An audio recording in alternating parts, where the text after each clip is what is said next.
A reason for Relay is hope, and that's why we're here. At this time, I'd like to introduce a wonderful reason to be here, Dr. Mary Foster, who is a survivor herself, and will talk about her story. Thank you.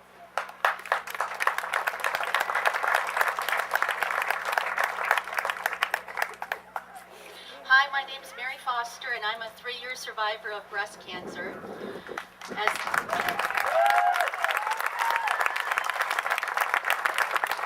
Reverend Sealander was saying, 1 out of 3 people are diagnosed with cancer at some point in their lifetimes. So out of 19,000 people living in Newberg right now, that means over 6,000 at some point will be diagnosed with cancer in their lifetimes. Not all of them are here tonight or even are considering that possibility. But the other day when I was thinking about what the word hope means to a survivor, it means a lot. When somebody's diagnosed with cancer, of course, the first thing is, I hope the tests all come back negative. But it doesn't always happen that way. And then you hope that you won't be in pain. And then you hope that the chemotherapy won't be too bad.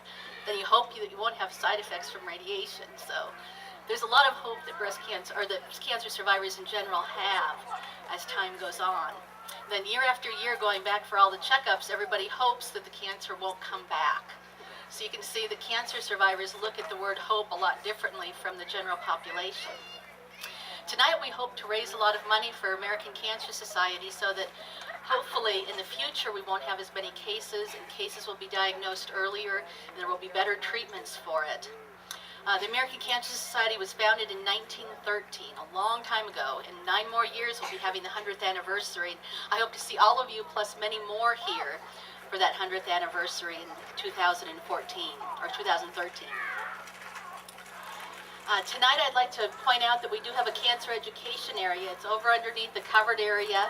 We do have pamphlets and brochures and information about cancer detection and early treatment, ways to prevent it, and there's also a cosmetologist who will be here for a while from the Look Good, Feel Better program, as well as there's information about the program that is over in McMinnville every month, where people can go, and if they're on chemotherapy or radiation, they can get free wigs and help with makeup and turbans and all kinds of neat things. So even if you're undergoing chemotherapy and feeling horrible, you can at least look a little bit better. I never went to the Look Good, Feel Better program myself, but every morning while I was on chemo and got up in the morning and looked at myself in the mirror, it was, okay, look good even if you feel awful. So I called it the Look Good, Feel Awful program.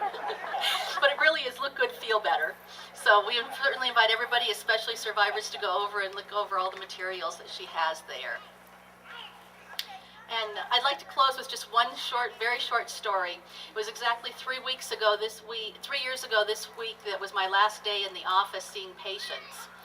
And at that time, most of the parents didn't know I'd been diagnosed with cancer, and I knew I was going to be out for at least 2 months, and it turned into 8 months instead. And at the end of every office visit, I told the parents that I had cancer and that I would not be able to care for their children for a few months. And in medical school, they told us whenever you have to tell anybody bad news like cancer, to always say everything before that you need the person to know, because once they hear the word cancer, they will not remember anything that you said after that. So I was very careful to finish the child's appointment, tell the mother or the grandparent or whoever was there everything they needed to know for that appointment, medications, follow-up, tests, etc. And I waited till the last moment before they were going to walk out the door to tell them, I have cancer, I won't be here for your child for a few months. Later on those days, parents and grandparents were calling me back saying, I forgot everything you told me about what to do for my child, because once you said the word cancer, I forgot everything.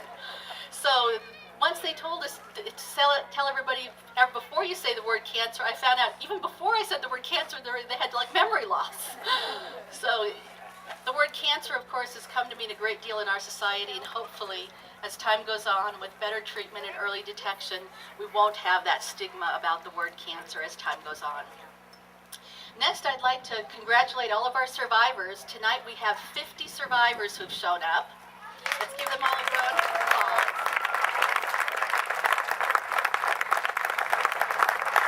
And in honor of our survivors, the Tualatin Valley Pipes and Drums are now going to play. And then after that, Cindy McCracken will read a list of our survivors, and we'll begin our survivor lap.